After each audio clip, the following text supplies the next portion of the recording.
السلام علیکم پائن کیا علی اجمل جامی دنیا ویلاگز میں اپنے نعرہ مستانہ کے ساتھ آپ کی خدمت میں حاضر ہے. دو چار اہم موضوعات ہیں. تو حضرت مولانا کا شکوہ ہے, حضرت مولانا کی شکایت ہے دبئی میں ہوئی اس سیاسی بیٹھک کے حوالے سے جہاں پی ڈی ایم کے سربراہ جناب حضرت مولانا کو یاد نہیں فرمایا گیا, ان سے مشاورت نہیں کی گئی. تو دل کا حال مجبوراً انہوں نے پھر میڈیا سے جب ملاقات کی تو ان کے سامنے رکھا, انہوں نے انتظار فرمایا. ملاقاتیں دبئی میں ہو رہی تھیں لیکن ان کو یاد نہیں رکھا گیا. تو حضرت مولانا بحیثیت پی ڈی ایم سربراہ, جب پی ڈی ایم کے پلے ککھ نہیں تھا, تو جب بندے چاہیے ہوتے تھے, احتجاج کرنا ہوتا تھا, تو حضرت مولانا سروسز فراہم کیا کرتے تھے. تو اس ہنگام جب اگلی فیوچرسٹک اپروچ آپٹ کرنی تھی کہ کون وزیر اعظم, کون صدر اور کیا بندر بانٹ ہوگی, تو اس میں حضرت مولانا کو یاد نہیں کیا گیا ہے. گالے کرنا لی, یعنی افسوس کا مقام ہے. تو انہوں نے کچھ عرصہ تو خاموشی رکھی, چپ بھٹی رکھی انہوں نے, لیکن پھر نہیں رہا گیا. پھر انہوں نے گلہ شکوہ کیتا ہے, گلہ شکوہ ان کا جائز ہے. تو اب تازہ اس بارے میں جانکاری یہ ہے کہ فوراً جو پرائم منسٹر ہاؤس ہے, شہباز شریف صاحب ہیں, انہیں اس بات کا خیال آیا ہے. انہوں نے حضرت مولانا کو, ان کے صاحبزادے, ان کے فرزند ارجمند جناب مولانا اسد الرحمان صاحب اور جناب مولانا فضل الرحمان صاحب کو یاد کیا ہے کہ آپ تشریف لائیں, آپ کے گلے شکوے ہمارے گلے شکوے آپ کو گلے لگاتے ہیں اور آپ کی جو بھی فرمائشیں ہم سنتے ہیں.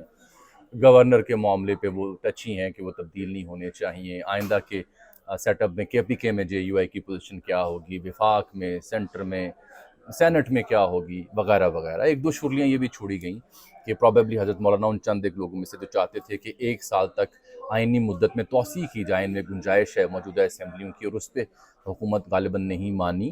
اگر یہ بات ہوتی تو مولانا پھر آج یہ بیان نہ دیتے کہ وقت پر انتخابات ہوں گے.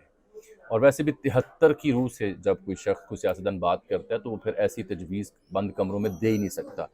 میری نظر میں یہ اور میری رائے معلومات کی بنیاد پر یہ ہے کہ یہ شکوہ اسمبلی کی مدت 1 سال بڑھانے کا نہیں تھا. یہ شکوہ مستقبل میں کس کے پاس کیا ہوگا, کس کی پلیٹ میں, اس حوالے سے شکوہ ہے. ایک خاص بات اس دبئی پلان, لندن پلان تو سنا ہوگا آپ نے, دبئی پلان کی خاص بات یہ ہے کہ جو کارڈز اس میں ڈسکس ہوئے کلوز ٹو چیسٹ رکھے گئے, یعنی میاں نواز شریف صاحب اور آصف علی زرداری صاحب کے بیچ ہی وہ معاملہ ہے. پیپلز پارٹی کی قیادت ہو, شہباز شریف صاحب ہوں یا کوئی اور ہوں, کانوں کان انہیں خبر نہیں ہے. لوگوں نے کہا جی یہ تو نگران پی ایم کے بارے میں انہوں نے نام تجویز کیا, محسن رضا صاحب کا, محسن بیگ صاحب کا, وغیرہ وغیرہ. وہ نگران پی ایم کے حوالے سے میرے ویلاگز آن ریکارڈ ہیں, دیکھ لیجئے گا کہ جو نام زیر بحث آ رہے ہیں انہاں جو کوئی نہیں ہے گا. Some economist type person is required till March April. اور پھر جب نام اناؤنس ہوگا اس سے آپ جج کر لیں گے کہ سیٹ اپ 3 ماہ کا ہے, 6 ماہ کا, یا 9 ماہ کا ہے. تو یہ وہاں جو دبئی میں گیم کھیلی گئی ہے اس کے بارے میں موجودہ جو قیادت پاکستان میں ہے, ترجمانی کے فرائض سر انجام دیتے ہیں, انہوں نے ککھ پتہ نہیں, بلکہ ایک انتہائی سینئر گرے ہیئر بالوں والے وزیر, ان سے کسی نجی محفل میں کسی خاک سر نے پوچھا ہوگا کہ سر کی اتھی ہوا ہے, تو کہنے لگے کنچ یار تینوں بھی کچھ پتہ چلے تو میں دس دیں. یہ صورتحال تھی کہ how private that all was. لیکن اس کے باوجود مولانا کا شکوہ درست تھا کہ میں نے نہیں یاد کی تھا. ایک بات. دوسری, فواد چوہدری صاحب آج کل خبروں میں ہیں دوبارہ سے, اور ای سی پی نے نوٹس بھیجا تھا انہیں ناقابل وارنٹ گرفتاری. تو کئی لوگ پوچھتے ہیں دوست احباب کی چوہدری صاحب کہاں ہیں. چوہدری صاحب آرام فرما رہے ہیں اور مستقبل کے لیے سوچ بچار کر رہے ہیں, مستقبل کے لیے صلاح مشورے کر رہے ہیں, اور حالات بہتر ہونے کی امید پر بیٹھے ہیں. ایک خبر البتہ دے دیتے ہیں کہ چوہدری فواد چوہدری صاحب ہوں یا ان کے ہمنوا, یہ بہت جلد آپ کو اپنے چینلز کے ہمراہ منظر عام پر ڈیجیٹل کینوس پہ نظر آئیں گے.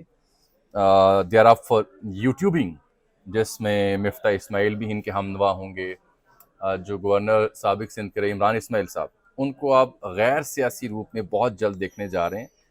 ہو سکتا ہے گانے بجانے کے علاوہ کچھ کھانے پکانے بھی آپ کو سکھا رہے ہوں, اور مفتاح اسماعیل کے علاوہ محسن شاہنواز رانجھا, مصدق ملک, اور جو ہم خیال سے پڑھے لکھے سے انٹلیکچوئلس کی لک دینے والے سیاستدان ہیں مختلف پارٹیوں کے, یہ اس چوہدری صاحب کے پلیٹ فارم پہ جلوہ گر ہوں گے اگر سب اچھا رہا تو. یہ ہے ان کے حوالے سے خبر. تیسری بات ہے جو آج گرین انیشیٹو پہ سیمینار ہوا جس میں عسکری سیاسی قیادت تھی، پاکستان میں زرعی انقلاب برپا کرنا ہے، تو اس کی یہ پیپرز بڑے پرانے ہیں، جدت کے ساتھ یعنی آتے رہتے ہیں. اب یہ جدت آئی ہے جیسے کہ میرا خیال ہے پریزنٹیشن رنگین ہوگی اب اور کیا ہو سکتا ہے، لیکن اچھا انیشیٹو، مجھے خوشی ہے ویسے تو پاکستانی کہ اللہ کرے انقلاب آئے.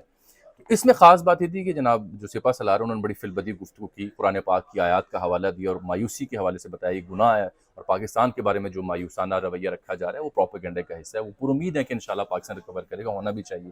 خاص بات یہ کہ اس کے جب ختم ہوا تو ان کی سمر عباس ہمارے ایک دوست ہیں، رحمان اظہر صاحب میرے کولیگ، بہت اچھے دوست ہیں، تنزیلہ مظہر صاحبہ، اور ایک آدھ اور صحافی تھا، ان سے ان کی مختصر سی گفتگو ہوئی سپہ سالار کی.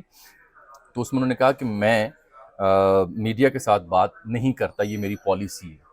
اور تاہم جو D G I S P R کہتے ہیں نا، وہ دراصل میرے الفاظ بھی ہوتے ہیں، اور لوگوں کو امید دلائیں کہ انشاءاللہ پاکستان کے لیے اچھا وقت آئے گا. یہ جو انہوں نے کہا نا کہ وہ میڈیا سے ملاقات نہیں کرتے، یہ درست کہا انہوں نے. ایسی ہی طبیعت اور اپروچ ان کی ابھی تک آئی ہے. شاذ و نادر ہی کہیں ہوا کسی ایونٹ میں کہ صحافی سے ملاقات ہو، دو جملے ان کے مکالمے ہو چکے ہیں، جیسے ان دوستوں کی شاید کسی اور کے بھی ہوئے ہوں کبھی. یہ رہائش شریف صاحب کی پالیسی بھی تھی، اس لیے وہ کامیاب بھی تھی. ان کا ایک روب، ایک دبدبہ تھا. وہ پوری اپنی ٹینیور میں رہائش شریف صاحب 2 صحافیوں کو ملے ہوں گے، وہ بھی اتفاقاً. ایک کسی شادی بھی ایک صحافی سے ملاقات ہوگی، اور دوسرا ناردرن ایریاز میں کہیں گئے تھے تو سلیم صحافی صاحب سے ان کی ملاقات ہوئی. ادروائز انہوں نے کبھی باجوہ صاحب کی طرح 6 گھنٹے لمبی نشست کچی پکی چائے کے اوپر، گرین ٹی اور کافی کے اوپر نہیں برپا کی. I think this is a good policy. تو یہ آج کی خبریں، ان پہ خاکسار کی جانکاری. اب تک اجازت دیجیے، اللہ حافظ.